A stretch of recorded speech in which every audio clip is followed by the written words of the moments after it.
Good afternoon everyone and welcome to Northumberland Zoo on YouTube. My name is Maxine, I'm one of the managers here at Northumberland Zoo. Thanks for tuning in. On today's episode we're going to have a little look at one of our conservation projects here at the zoo. I've got some brand new spanky adoption packs that we're going to be releasing for Easter and you guys are going to get a special offer. And we're going to head over to Hog Springs, Guinea Pig Village and see how we're getting on with the weather.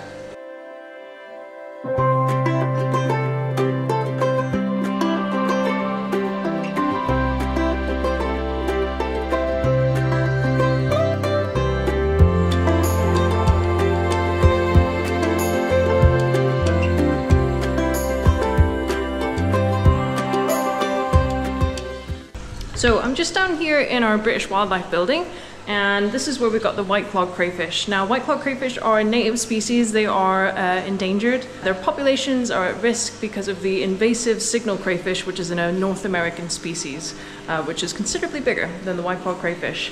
In Northumberland we have quite a healthy population of white-clawed crayfish, but they are located along the Wansbeck and it's like this little oasis of white claws where none of the signals have made it into it. So it's a very, very special population. And I kind of need your guys' help because crayfish aren't the most digestible, fluffy, loving, lovable creatures in the world. And I just want to kind of know what would speak to you guys. What would you like to see at the zoo that would help make crayfish a little bit more exciting? A little bit, obviously they're never going to be as exciting as snow leopards and harvest mice, but they are equally important to the environment. These white-clawed crayfish are known as a keystone species, which basically means that without them, kind of the rest of the ecosystem starts to fall apart because they are a very, very vital food source for otters and other animals in the area. Without them, it does have a drastic effect on the environment. What do you think? What can we do to make crayfish more lovable and more kind of known to the public? What can we do with our exhibit that's on show that you would suggest that we can help out with? The next stage of development with our white-clawed crayfish this year, and that is actually getting the breeding vats in. So currently we have all of the kind of brood kind of growing on setups here. We've had a group of crayfish that arrived from Bristol Zoo about a year and a half ago now that we've been testing out in our facility and they've grown on, they're quite big now. So they're going to be heading back to Bristol and we're going to be installing some big breeding vats along the bottom here that'll be on show so you'll be able to see them in the main walkthrough. That's why this room's so big, is because we needed to make room for these breeding vats in the future. So we're actually going to get some wild-caught Northumberland crayfish by the summer so we can start breeding them this winter, which is really exciting. But yeah, I went to the Crayfish Partnership meeting the other day, which was at the Sill, which I've never been to. It's in the middle of nowhere in Northumberland, very pretty. And they were all talking about the strategy of what we can do to help crayfish. So it was a really great event. Northumberland Wildlife Trust was there, Wallington Hall, National Park, loads of different organisations getting together to try and think what we can do to save the crayfish. The Northumberland Rivers Trust and the Crayfish Partnership invited me to give a talk about our breeding facility here at the zoo, so it was great to be able to share the work that we do at the zoo with these industry professionals as we work together trying to figure out what we can do to protect the white-clawed crayfish. One of the biggest problems with the signal crayfish introduction is the fact that it carries the crayfish plague. So it's kind of like the red squirrel, grey squirrel thing where the grey squirrels carry squirrel pox, which doesn't affect them, but obviously it's fatal to reds. It's very, very similar with the crayfish plague. So the signal crayfish carry this horrible crayfish plague, and that attacks white-clawed crayfish and kills them. The most important thing that you can do to help crayfish on a daily basis is if you're going down to the river and you're doing some mucking about with your wellies, or you're going fishing, or you're going pond dipping, is to make sure that you actually wash your wellies and your boots and your nets and things like that before you go into another river, because you could unknowingly carry these crayfish plague spores on your boots and then transfer them to a river where white-clawed crayfish are, and you can actually start an outbreak and wipe out an entire population. This is particularly important for people who are ramblers or people who are going fishing, anglers, anything like that. I'm really keen to see what you guys think we could do to try and make crayfish that little bit more special. Do we need to do a special crayfish event day? Do we need someone dressed up as a crayfish? Do we need to like make a pretendy furry crayfish so it looks really cute? I don't know. Anything that we can do to help this vital UK endangered species would be a massive help. So ideas please in the comments below. Right, let's go check out our amazing new adoption packs. So something really cool that I wanted to show you was our brand new adoption pack. So over the past few weeks, I've been working overtime trying to get our brand new adoption packs launched, and I think that they look absolutely amazing. I mean, you guys are gonna have to tell me what you think. But we've got them in these lovely little tins, which are obviously reusable, which is great for the environment. So they're food safe, so you can reuse them again for whatever you like. But the lovely glossy label, and on the front of the adoption pack it shows you which animal that you've adopted. And what's really nice about these packages is that obviously you can just go into our gift shop and just buy them straight off the shelf.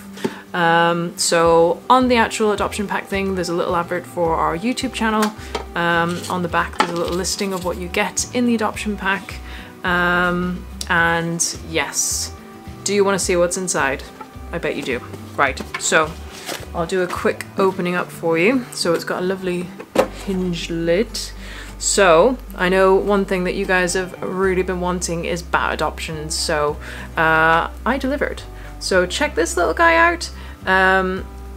What we've done is we've made these very exclusive toys.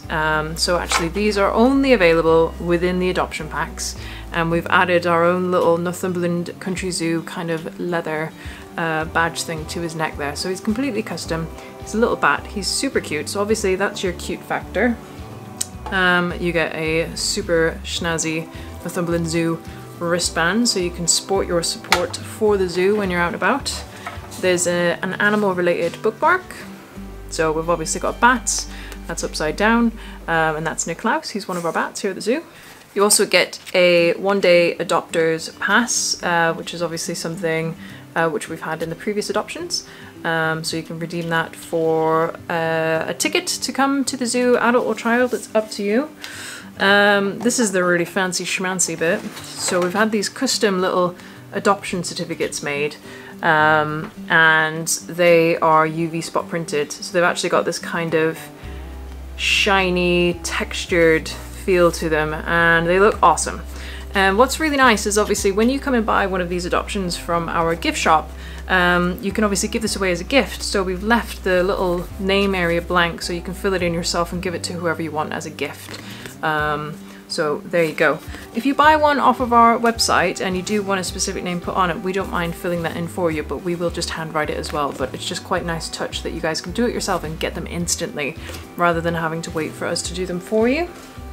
And then finally, each little adoption pack has its own little information pack all about your adoption. So it has a lovely little note from the keepers kind of explaining a little bit more about our setup here at the zoo, what your money kind of goes towards, and also a nice little fact file about the bats there too. And then on the back of the pack, it's got your unique pack code. And that's really cool because you can go onto our website, submit your adoption name and your pack code, and then we can associate your name with your adoption and put your name within our app as an adopter. Because obviously we don't put the names on the enclosures anymore just to save paper. So if you want to register your adoption and make it official and sign up for the regular newsletter about your animal, then you just need to register your adoption on our website. And obviously that all comes in this snazzy tin. So as a special offer for our YouTube viewers, because you guys are super special, and we really appreciate you guys looking after us and watching the channel and keep coming back every single week, we're doing a special offer just for you. So if you go onto our website and you want to buy one of our brand new adoptions, if you enter the code YouTube10, you're going to get 10% off any of our brand new adoptions. These adoption packs are £40, so it's the same cost as what our silver adoption used to be.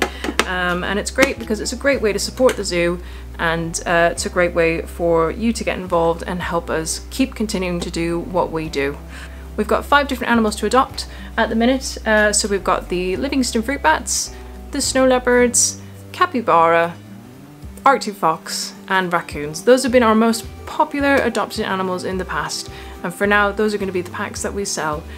We will add some more as we go along, but we just wanted to trial this new setup and see how popular they might be, because as you can appreciate, there's quite a lot of setup goes into making one of these little adoption packs, so we didn't want to put too much into it just in case it didn't work out. But I think they look super great, especially with the exclusive animal toy in it. So head along to our website now and claim your adoption.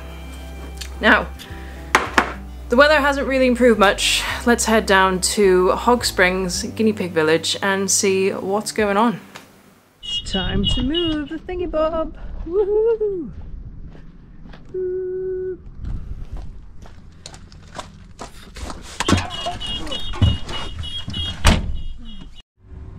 Right then, what are we doing? Train station.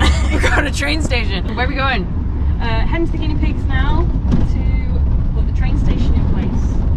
Although the house is ready, the paddock's still a little bit wet. So we've got a little bit more work to do once it's dry to get the finishing touches in place. But we've got a really nice sunny day, so a couple more days like this and we should be able to get all the houses in place. So we've already got the church on the hill, and we've got the stables and the blacksmiths in place.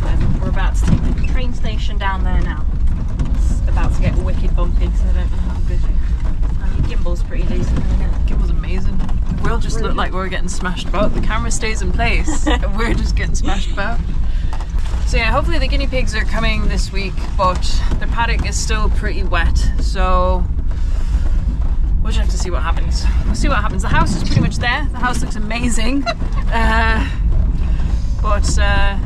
Yeah, we're just trying to make sure that the houses, the little guinea pig houses, don't disappear into quicksand because there's just so much water in the paddock. Right. It is getting better every day though, so yeah, we just need more weather like this, don't we? We brought a train station, Hannah. Train station, amazing! Choo-choo, train station. Let's have a look. Exciting. I know, isn't it just? The only problem is, and this is a big problem, there's no train.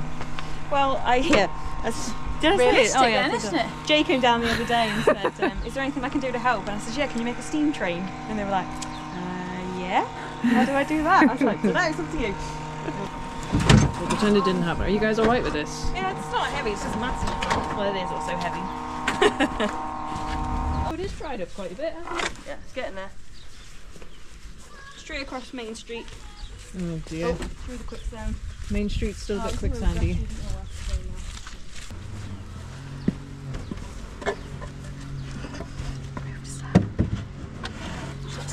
Is that pretty good? Yeah, cool. Yeah, because I was kind of thinking the station would be maybe a little bit more square out, and we can still rejig it a bit. Yeah. But we had to stop digging because it was so wet. So Yeah. we just ended up doing a little trail there. But then, the plan is the train track is going to come out the station and sort of go off behind the hill into the distance. And then the guinea pigs can go in as well and catch the train, which we need to still make. We'd like to make a guinea pig train with a few carriages that the guinea pigs can sit in as well, because that'll be a nice photo opportunity if you're into that. So the other day we were walking on this and one of the keeper's cows went up to her knee and we had to pull her out. But it's firm now, so it's way better than it was. So all this, where it's muddy where we've been working, is gonna be grass. We just need to do a bit of a tidy up and let it rest for a while. So hopefully you'll see sand pathways and a town square when we finish that bit, and then Main Street. It's just a bit hard to make it look pretty in these conditions. Can't wait to see them going out of one door in through another door. It's going to be amazing. And yeah, it'd be great to see the little guinea pigs pop out the top door, wouldn't it? Yeah. Walk down the little ramp, go into level 2, pick up their friend, come out, go to the saloon. It's going to be magic. Yeah, you don't think we're going to get any guinea pigs that are going to jump off the balcony? Well, we've tried to make it so that it's sort of plenty high enough, so the railings are above a guinea pig, so you won't be able to see them that easily, although Keith's done a really good job of making it like a banister, so you'll be able to see them through the gaps, but it needed to be high enough so they couldn't just fall off. The inside's looking great as well. Have you been in there? Yeah, no, let's go and have a look. So yeah, this is the new 3-tiered house. So there's going to be openings, little doorways out onto the balcony on both levels, and then I believe at the bottom is like swing doors, so that'll look really cool. And then yeah, for cleaning, to make it easy, these fold down, but you just pop them up like that, and then very similar to on the outside where you've got the banisters to protect the guinea pigs. We've got this here, so there won't be any clambering over because they're nice and high. And then yeah, little ramps going up all the different levels, and then they'll have this big space as well. So loads and loads of room for them. And then we've got some natural light coming through as well, which is ideal. So there we have it. There's our update on Hog Springs, our brand new guinea pig Wild West village. I'm stood in front of the pig inn just now, and just look at the detail that's gone into it. Our balustrades, which are obviously guinea pig safe, but obviously very well themed in the Western themed. And then as you go up here, or as the guinea pig goes up here, they have this lovely little grip that's been put on this ramp so that they can clamber up to the 3rd floor to get to rooms 7 to 10. So there's 8 or 10 rooms in this hotel in total that the guinea pigs have access to. And to access their lovely giant inn, there's a lovely big ramp going up the side here. And we haven't done it yet, but down here in the middle we're going to cut a big hole, and that's where going to be the big custom saloon doors that we've had made.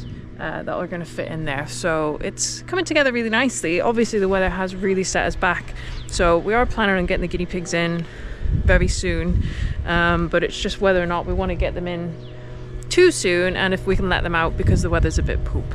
So we're just kind of playing it by ear right now. Obviously the thing that we really want to do is have them out and have them ready for Easter so that you guys can see them, but not to the detriment of their little tootsies and our sanity letting them out in a paddock like this. But just take a look at the churchyard. It's amazing. You look like a giant. Suitable for humans. So we've got these cobblestones that maintenance have cut in half for us, and I thought they made quite nice little gravestones. So we've got some little gravestones sat outside the church. So On the hill. hang on a minute, we haven't even got guinea pigs in our village yet, but we've got dead ones. Well, this is obviously a historic village, a town that's been in the Wild West for years and years and years. So this is past guinea pigs. Now we've got the new clan. That's the narrative. Are you feeling okay? I just really like guinea pigs. Dead ones. Well, you know, it's a sad part of the job. Sometimes you lose them, and hey, we can have little in memory of whoever guinea pig we like. We won't actually bury them here, obviously, but we can have a little memoriam to them. Well, I hope you guys enjoyed that update, and I hope that you're primed and ready to come and visit us this Easter. We are going to be busy, I'm sure. Thanks so much for watching. If you haven't done already, please do like and subscribe to our YouTube channel. Every little helps support the zoo as we're developing and gets our name out there, and it's just something a little bit different. There's no other zoos out there that do this kind of content, so your support would be greatly appreciated. Right then, we shall see you soon.